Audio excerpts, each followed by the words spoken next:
So let's move straight into chapter 229. As you saw in the previous chapter, Uncle Tu was in a terrible condition. His body was pushed beyond its limits, yet he still refused to fall.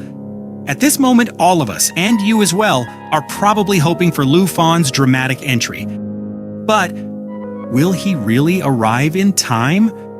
Or will fate take a different turn? Let's see what happens next in the story. Before I begin, I want to thank you all for your love and support. So let's begin today's chapter. Inside the main headquarters of Dragon Capital Academy, an unusual tension filled the air.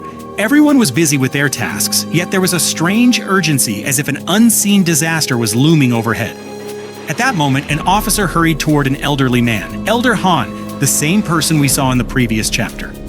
He was quietly studying the map of checkpoint number 1. By now, he already sensed that something was terribly wrong. The officer rushed in and said, slightly out of breath, "Sir, we've received the report." Hearing this, Elder Han straightened up in his chair and asked quickly, "How is Macavers?" The officer hesitated for a second before replying, "Sir, his condition is critical, and Uncle Tu has lost one of his arms. He's still stationed at checkpoint number 1, but as of this morning, his condition has stabilized." A heavy silence followed. Sadness slowly spread across Elder Han's face. For a few moments, he couldn't even process how such a devastating event had unfolded. Slowly, he took out a few photographs and stared at them. His voice dropped to a whisper. So, they finally succeeded. They managed to awaken the ancient god of the sacred mountain, and now the entire world is falling into chaos. According to official international reports, at around 4:30 a.m. local time, a long-dormant, mysterious power had suddenly awakened. In just a single devastating strike, the central region of a city was completely destroyed. More than 100,000 people had gone missing, without a trace. Concern deepened in Elder Han's eyes as a chilling thought crossed his mind. Are the ancient gods awakening one by one? If that's true, then we don't have much time left. He immediately turned to the officer, his voice firm and commanding.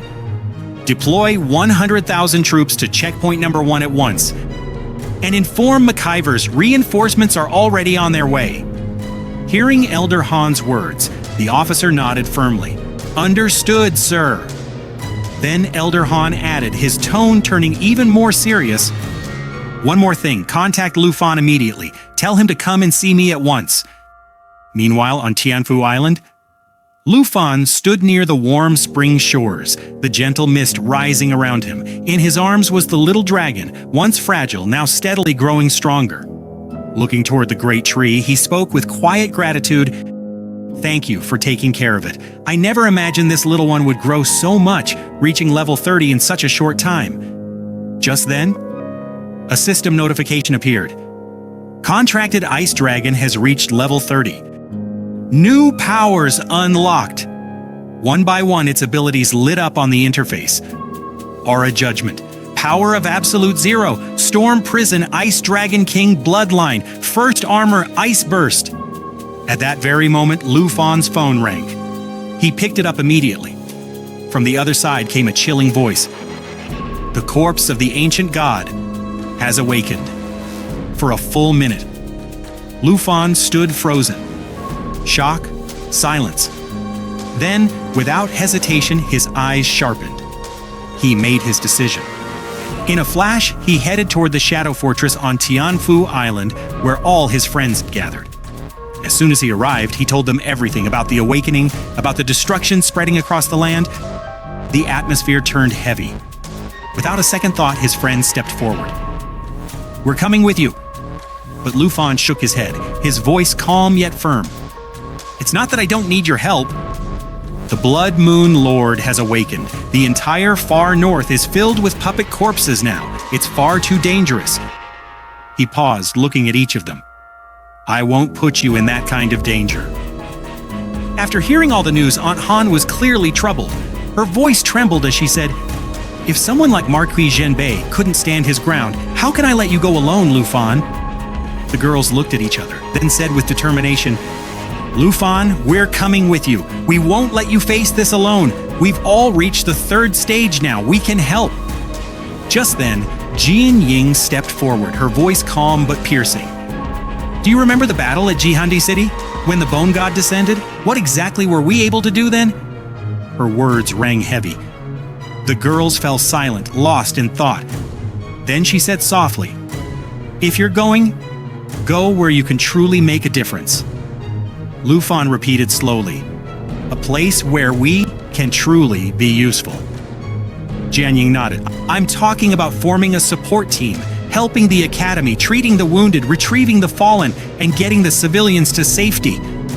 Auntie Han's eyes shone with renewed determination. "Even if we can't fight on the front lines, my magical cooking can heal them. At least we can support from behind." Kim Koo nodded in agreement. "She's right, we may not be able to fight directly, but we can still make a difference." Lu Fan smiled at this. "Okay, let's go." A quiet confidence came into his voice. "Knowing you're all with me, I can fully focus on my duty as a flame bearer." As he raised his hand, a strange light shone and a ring appeared. He held it out.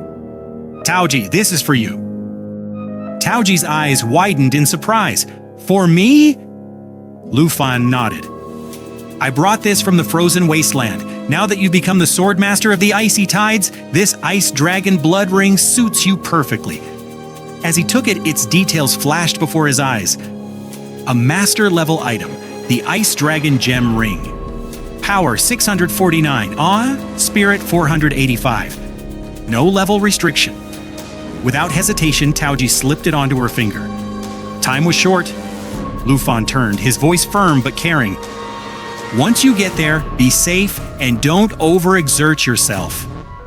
Soon, he arrived at the Dragon Academy's advanced class hall. The place was already crowded. As Lu Fan and his team entered, Taoji looked around in surprise. "Wait, Jian Ying, the people from Fangyun Pavilion are here too." Aoji stood there, stunned by what she was seeing. Her voice was unconvincing. "I've never seen such a large crowding. It felt like everyone was here." The hall was packed, a sea of people, all gathered for a single purpose. Even Aunt Han, who usually focused solely on cooking, was taken aback. But this time she stepped forward and said with calm intent, "So I'll have to work even harder. I'll make food that's stronger, more nutritious, something that can truly feed them." Kim looked around, her face turning serious. "This battle, it's going to be very difficult."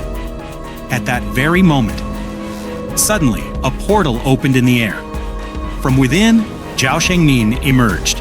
Lu Fan's old mentor. As soon as he appeared, his voice resounded with authority. "Listen carefully. This portal leads directly to the far north border. Once you arrive, obey your squad's orders, do not break formation, and do not interfere with the Dragon Capital Army or the Griffin Corps." The crowd erupted in activity. People rushed toward the portal one after another. The girls also followed suit. But Lu Fan didn't move. He had somewhere else to go. After a while, he arrived at Elder Han's chamber. Even before he knocked, Elder Han knew he had arrived.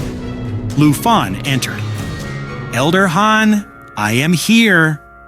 With a heavy heart, Elder Han looked at him and said, "Lu Fan, given the current situation, the awakening of the old god's corpse, and the rise of the Blood Moon Master..."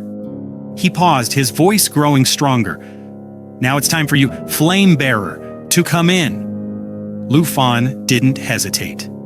He had already understood everything. "I know what I have to do," he replied calmly. Elder Han nodded and handed him a sealed envelope. "This contains the latest intelligence from the front lines." Then, with a deep, heavy gaze, he said, "The far north must be saved.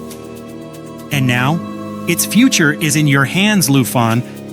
That's the end of this chapter, folks. Don't forget to like the video and subscribe to the channel because the next chapter is going to be very interesting.